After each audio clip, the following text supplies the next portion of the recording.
Hello friends, in the series on the income tax matters, today we will discuss a case in which it was decided by Honorable Delhi High Court that the additional interest which is mentioned in section 244A subsection 1A should be given to the assessee if the delay on the part of giving the refund is not attributable to the assessee.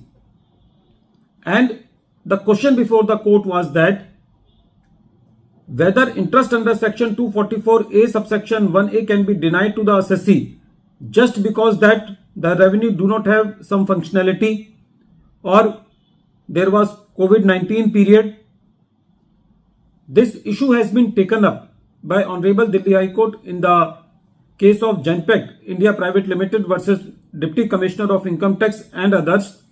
And this case is reported in 468 ITR at page number 378. And the date of the judgment is 27th February 2024.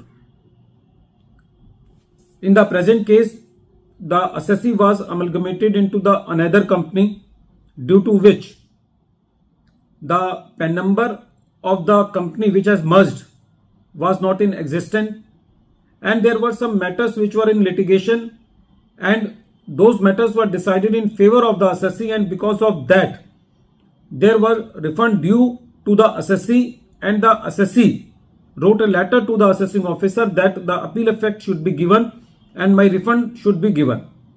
As all we know that the assessee is entitled to interest under section 244A subsection 1 at the rate of 6% on the refunds, and he is also entitled to interest of additional 3% if the refund is delayed beyond the period which is mentioned in the statute.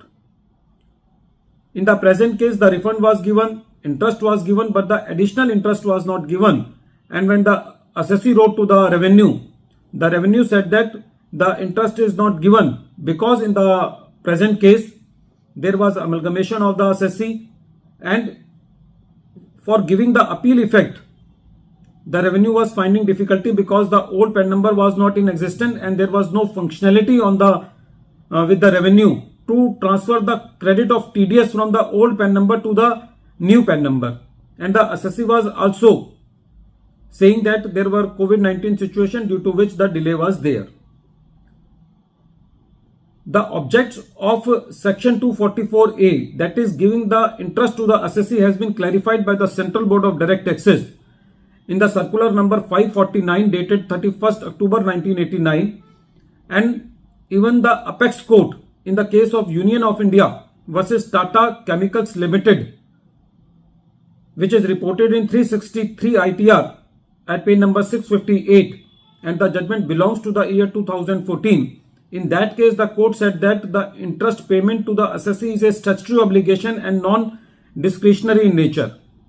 So when the revenue denied the interest to the assessee knocked the door of the High Court, and the High Court said that in the present case, the department contention that the refund has not been given on time because there was no functionality to give the credit or to transfer the credit from the old PAN number to the new PAN number, or there were COVID-19 situation. These factors were not due to the delay on the part of the assessee. So the statutory interest under section 244A subsection 1A could not be denied to the assessee. The court said that in the present case, the assessee has duly intimated to the revenue about the amalgamation. So the revenue can take the proactive actions or the actions in advance to give the to make the preparations for giving the refund.